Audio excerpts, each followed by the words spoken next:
외할머니는 오래된 걸 버리지 못하는 사람이었어. 깨진 찻잔도 다 다른 자개 빗도 꼭 다시 닦아 이름을 써붙여뒀지. 이건 3년 전 여름 이모가 쓰다 떨어뜨린 거야. 얘는 고모네 집에서 주워온 거고. 모든 물건에 사연이 붙어 있었어. 그땐 그냥 이상한 습관이라 생각했는데 지금 와선 조금 이해가 돼.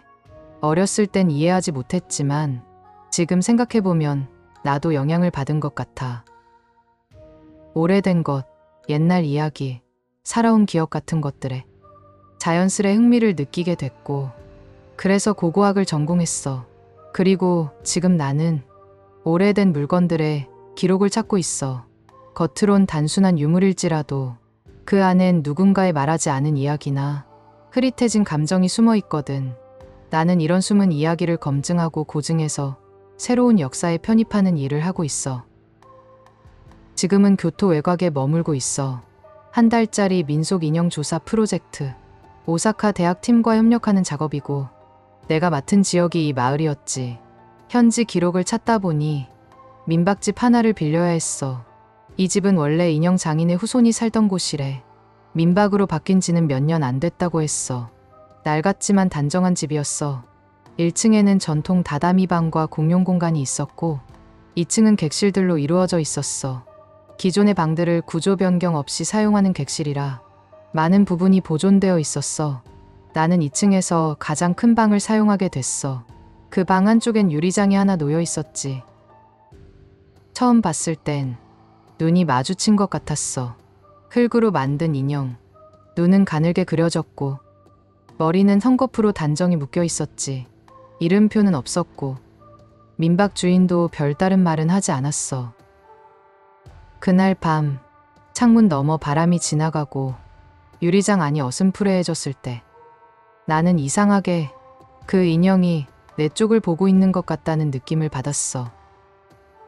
다음 날 아침 유리장 안의 인형을 다시 봤어. 가만히 있던 모습이 그대로인데 느낌이 달랐어. 조금 더 내 쪽을 향한 것처럼 느껴졌거든. 사진을 찍어 확인해봤지만 전날 사진과 비교해도 큰 차이는 없었어. 그런데도 어딘가 미세하게 시선이 달라진 것 같았어. 일단 넘겼어. 기록 작업도 해야 하고 동네 사무소에 가서 마을 영감도 봐야 했거든.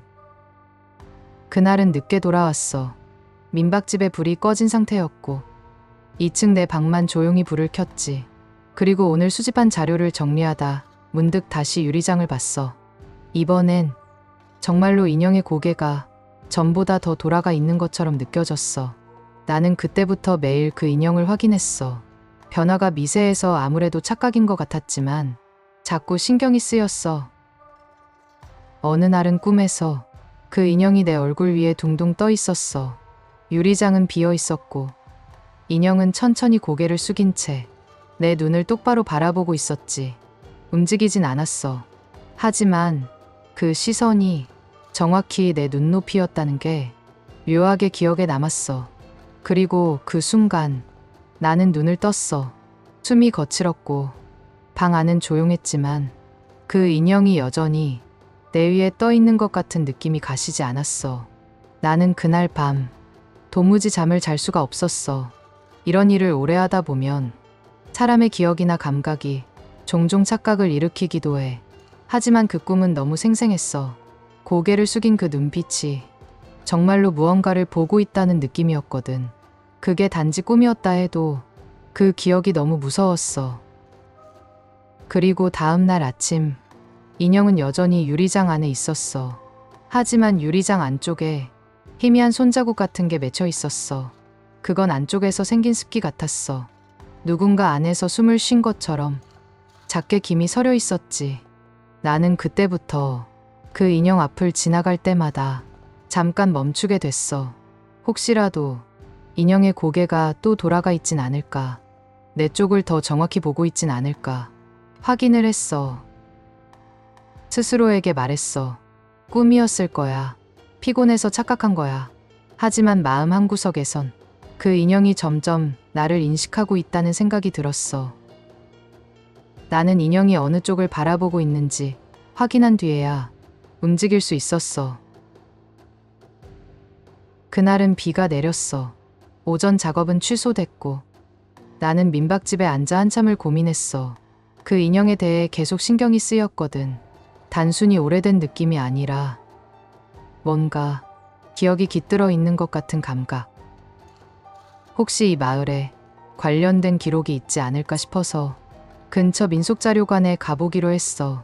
그 공간은 오래전부터 마을 문서를 보관하던 곳이었고 지금은 지역 할머니 몇 분이 번갈아 열어두는 곳이야. 기록 사진들을 훑어보고 마을 전승 자료들을 찾아봤어. 하지만 아무리 찾아도 그 인형이나 장인에 대한 직접적인 내용은 없었어. 대부분은 작은 사건들, 산 아래서 불이 났다거나 옛 우물에서 사라진 도마뱀 이야기 같은 소소한 민담들 뿐이었지. 그러다 책장 구석에서 정식 넘버링이 없는 책 한 권을 발견했어. 겉표지도 없고 분류표도 붙어있지 않았어. 그 책은 먼지가 두껍게 쌓여 있었고 페이지 일부는 눌러붙은 듯 잘 펼쳐지지 않았어. 첫 장은 거의 알아볼 수 없었지만 귀퉁이에 희미하게 스쿠모가미라는 글씨가 보였지. 스쿠모가미는 일본에서 전해지는 오래된 개념이야. 100년이 넘은 물건엔 혼이 깃들 수 있다는 거지. 우산이나 부채, 거울, 인형처럼 오래 곁에 있었던 물건들은 버려졌을 때 원한을 품거나 반대로 누군가를 기다리는 존재가 된다고 해. 그건 단순한 물건이 아니라 기억을 품은 껍질 같은 거라고도 하더라. 나는 그 단어에 대한 호기심에 첫 장을 조심스레 열었어. 먼저 보인 건 연필로 스케치된 듯한 흐릿한 얼굴이었어. 약간 삐뚤어진 구도였고 눈매가 길게 내려앉은 여자아이였지. 입은 거의 그려져 있지 않았고 머리는 질끈 묶여 있었어. 비슷했어. 표정이, 눈매가, 그리고 머리 묶은 방식이 유리장 속의 그 인형과 비슷했지. 그리고 그 아래 작게 적혀 있었어. 하루코, 8세. 그리고 옆 페이지엔 짧은 메모가 연필로 흐리게 적혀 있었어. 다시 만들었다. 이번엔 잊히지 않게 해야지. 누군가의 기록처럼 보였어. 하지만 문장 구조가 이상했지. 무엇을 만들었다는 건지 명확하지 않았어.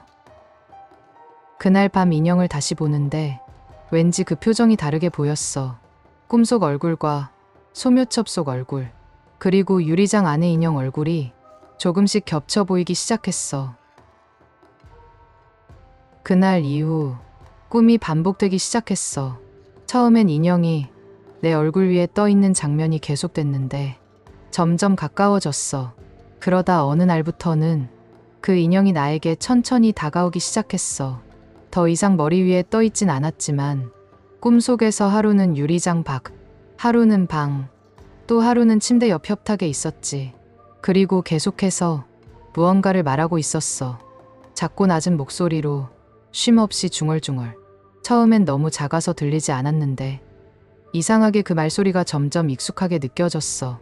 무슨 말인지는 알 수 없었지만 어떤 감정은 느껴졌어. 그건 외로움 같기도 했고 기다림 같기도 했지. 그리고 어느 날 인형은 내 바로 옆에 앉아 있었어. 눈을 크게 뜨고 날 바라보고 있었지. 내가 눈을 떴을 땐 유리장 안에 그대로 있었지만 그때부터 무언가가 달라졌어.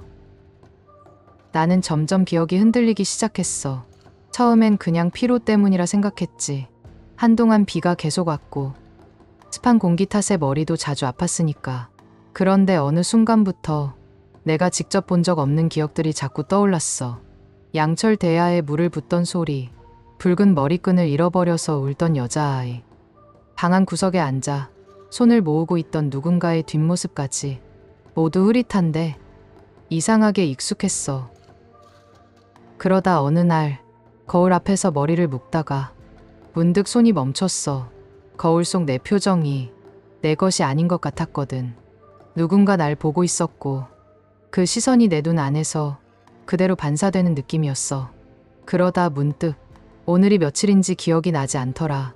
그래서 날짜를 확인하려고 핸드폰을 열었는데 사진 폴더 안에 저장된 사진 하나가 눈에 들어왔어. 처음 보는 방이었고 흙인형이 놓여 있었어. 그리고 그 옆에 나로 보이는 누군가가 앉아 있었어. 나는 그걸 찍은 기억이 없어. 그 장소에 간 적도 없고. 나는 다시 민속자료관에 갔어. 그 책을 꺼내 처음부터 천천히 읽어 내려갔어. 처음에 책이 상할까봐 열지 않았던 페이지들까지 조심스럽게 펼쳤지. 페이지 곳곳에 흐릿한 메모들이 있었고 그 중 하나가 눈에 들어왔어. 하루코, 붉은 리본을 찾지 못했음. 창문을 열어둔 날 열이남. 글씨는 희미했고 잉크는 얼룩져 있었어. 하지만 그 문장들을 시작으로 나는 그 책 안에 숨겨진 메모들을 천천히 읽어나갔어. 아버지가 오늘도 돌아오지 않음. 혼자 놀다 넘어짐. 무릎이 깨짐. 아무도 없음. 방 안에 오래 있었음. 조용히 있음. 기억해야 함. 페이지를 넘길수록 그 문장들이 하루코라는 이름을 가진 아이의 기록처럼 느껴졌어. 아이는 집 안에서 대부분의 시간을 혼자 보냈고 무언가를 잊지 않기 위해 기록하고 있었던 것 같았어. 그러다 시간이 흐르면서 하루코는 점점 자신의 기억이 흐려지는 걸 느꼈던 것 같아. 어른들은 하루코를 점점 잊어갔고 기억해줄 사람도 이름을 불러줄 사람도 없었던 거지. 그리고 마지막 페이지에는 이런 문장이 있었어. 나를 기억해줄 사람이 필요함. 내 얼굴이 사라지기 전에 그걸 남겨야 함. 그 문장 바로 아래 연필로 그려진 또 다른 얼굴 그림이 있었어. 희미하게 번져 있었고 예전에 봤던 소녀의 그림과 거의 같았어. 이 그림은 하루코가 만든 첫 번째 인형의 모습이라고 했어. 기억이 지워지는 걸 막기 위해 자신을 인형 안에 붙들어 두는 방법을 택했던 것 같아. 시간이 흐른 뒤에도 다시 누군가와 마주하면 자신을 기억해줄지 모른다는 희망을 안고 아마 하루코는 오지 않는 아버지를 기다리며 자신의 흔적을 남기려 했던 것 같아. 남은 기록에는 결국 하루코는 다다미 방 구석에서 죽은 채 발견됐다고 적혀 있었어. 옆엔 그녀가 만든 자기 얼굴을 본뜬 인형이 놓여 있었대. 그리고 그 이후로 그 인형을 보관하거나 소유한 사람들 중에 이상한 증상을 보이는 경우가 많았다고 했어. 계속해서 무언가를 중얼거린다든지 낯선 이름을 부르거나 자신이 하루코라고 말하는 사람도 있었대. 어떤 사람은 그렇게 몇 달을 앓다가 말을 잃기도 하고 어떤 사람은 조용히 사라졌다고 적혀 있었어. 결국 마을 사람들은 그 인형을 마을 외곽에 오래된 구조물에 봉인했대. 기록엔 그 위치가 정확히 나오진 않았지만 지도를 대조해보니 그 장소는 지금 내가 머물고 있는 민박집 위치와 비슷했어. 유리장 속 인형이 봉인되었던 하루코의 인형이었던 거지. 누군가 그걸 다시 꺼낸 거야. 나는 숙소에 돌아왔고 마을을 떠나려고 했어. 짐도 어느 정도 쌌던 것 같아. 그런데 이상하게 그걸 잊었어. 떠나려 했다는 기억만 남고 나는 그곳에 계속 머물렀어. 그리고 더 이상 날짜를 확인하지 않게 됐어. 뭐랄까, 무기력해졌다고 해야 할까? 오히려 나는 가끔 보이는 하루코의 슬픔에 빠져 있었던 것 같아. 그 눈빛이 자꾸 떠올랐고 어떻게든 벗어나야 한다고 생각했지만 나는 아무것도 할 수 없었어. 하루가 며칠처럼 느껴졌고 내가 여기에 얼마나 있었는지도 잘 모르겠더라. 사진 속 방은 이제 낯설지 않았고 문득문득 떠오르는 장면들이 어느 순간부터 내 경험처럼 느껴지기 시작했어.